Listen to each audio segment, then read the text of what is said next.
Cystadleuaeth y Ddysgwyr Cymraeg sydd nesaf, gyda'r aelodau yn cyflwyno araith gyda'r teitl Fy Mywyd. Cafwyd 2 o gystadleuwyr yn y gystadleuaeth. This competition is the Welsh learners, with members to present a speech entitled My Life. 2 members entered this competition. Yn ail, second, was Llefaru George, Sir Benfro. Munud trysorydd, ysgrifennydd a Canlyniad roeddwn i gadeirydd. Ta beth roeddwn i ddim yn is-gadeirydd. Dwi byw yn Arbeth, ond mae fy nheulu yn byw yn Castellhaedd gyda fy ngi. Ar hyn o bryd dwi'n gweithio i'r gwasanaeth iechyd fel nyrs deintydd gymunedol rhwng Aberteifi a Dinbych y Pysgod. Yn y haf 2020 gyda ffrindiau dechreuais i cerdded llwybr arfordir Sir Benfro a dechreuais i redeg i elusen yn cynnwys i DPJ Foundation, Maen Tirlewi ac y DPJ Foundation. Oherwydd lockdown, dwi wedi dechrau pobi ac erbyn hyn mae busnes bach gyda fi. Yn ystod fy mlwyddyn fel cadeirydd, achos Covid, beth yn siopi i gymuned a dwi dal yn helpu hyn bobl. Es i ysgol Granada Gan ac ysgol Uwchradd Sir Thomas Picton, wedyn es i prifysgol Caerdydd. Roedd y cwrs coleg yn rhan amser, felly roeddwn i gallu cario mlaen i'r cystadlu gyda clwb rhwng ifanc. Bob blwyddyn di cystadlu yn y Barnings Dock gyda moch, defaid a gwartheg, a dwi wedi bod yn lycus iawn ac wedi cynrychioli Sir Benfro sawl gwaith. Dwi hefyd yn cystadlu yn y cwiz siarad cyhoeddus, gwneud barcud a mwy, ond fy hoff gystadleuaeth ydy coginio. Dwi wedi bod yn y tîm yn 9 mlynedd ac yn 2014 eithon ni sioe Molwen ac yn nillio ni yn genedlaethol at cof arbennig i fi. Pan o'n i plentyn, is i ddim ar wyliau heb law Iwerddon a Canada ar gyfer cystadleuaeth a redeg, ond dwi wedi bod yn lycus gyda'r raglen teithio Cyfi Cymru.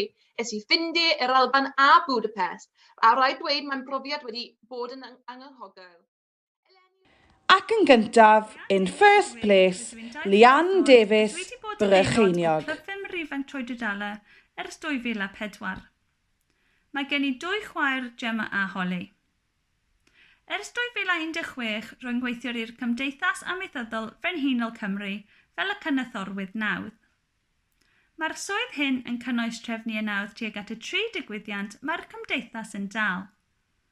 Mae fe'n colled mawr bod eto eleni bydd dim gweltyddyn a chefn-gwlad neu sioe fawr, ond gobeithio gallwn ni trefnu ffair reiaf arbennig yn mis Tachwedd i orffen y flwyddyn a dechrau y dathliadau Nadolig. Ers pan oeddwn ni'n ferch fach yn ysgol gynradd, roeddwn ni'n fwynhau gwersi Gymraeg ac fe ddiddordeb i'r iaith wedi cario ymlaen yn ystod ysgol uwchradd. Pan roedd yn amser i dewis pynciau tygau, dywysais i astudio Cymraeg a'r iaith fel un o'r opsiwns. Roeddwn ni'n wrth fy modd pan cefais i a seren a diwrnod canlyniadau. Ar ôl hynny, es i ymlaen i astudio Cymraeg a'r iaith lefel A.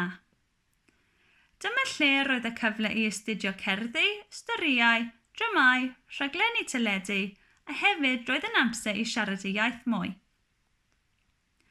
Yn y gaeaf ar ôl gorffen ysgol, dechreuais i gweithio yn y cylch meithrin yn Llanfair y Muallt, fel 1 i 1 efo bachgen bach. Yn anffodus, dim ond nes i'r bachgen dechrau ysgol y bydd swydd.